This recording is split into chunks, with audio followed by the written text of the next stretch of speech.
On July 2nd, 1863, Colonel Joshua Chamberlain, who is pictured here, led the 20th Maine at a place called Little Round Top, where he was on the extreme left end of the Union flank. So it was the most critical position in the Union Army, since the Confederates are going to attack at that very place later in the day. Now, just beforehand, Chamberlain was given 120 deserters to guard. Was told he could shoot them. They were deserters from the 2nd Maine who thought their enlistments were up, but they actually weren't. And so they refused to fight. And Chamberlain could guard them, which would deplete his combat power further and make his position in the line even more tenuous. Or he could try to gain buy-in. And that's exactly what Chamberlain did. 117 of those 120 stood in ranks at Little Round Top and fended off Confederate assault after Confederate assault, culminating in a bayonet charge that Chamberlain ordered when his men were out of ammunition. Now, those 117 increased Chamberlain's combat power by about 50%. Had he not gained their buy-in, the Union might have lost at Gettysburg. So when you come with me to Antietam and Gettysburg, we'll go to Little Round Top. We'll talk about Chamberlain. And more importantly, we'll talk about how he gained buy-in. And you'll get powerful visual models just like this one. So Chamberlain followed this 3-step process of gaining buy-in. The first thing he did was he spoke with clarity and confidence. He told them exactly what was at stake at the Battle of Gettysburg and their role within it.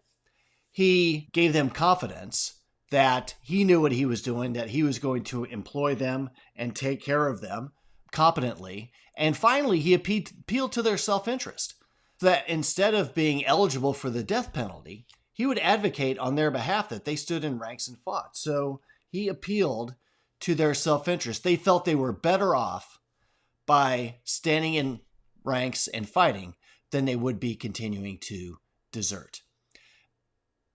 And you've got to have all three. So had Chamberlain missed one of those, he wouldn't have been successful at Little Round Top. So if he had clarity and self-interest, but they didn't have confidence that he was going to lead them appropriately, then they would be in a position where they weren't even going to try. They would just go through the motions, maybe not even decide to stand in the ranks. If he tried to coerce them, so if he gave them clarity and confidence, but they believed that they were going to be worse off anyway, then maybe they would have stood in the ranks. Maybe they would have broken. And when people break in those kind of battles, it tends to have a ripple effect across everybody else.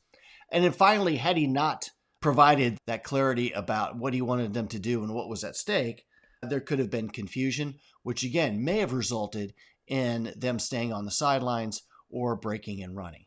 The magic of Chamberlain is he hit the center of this 3-circle Venn diagram.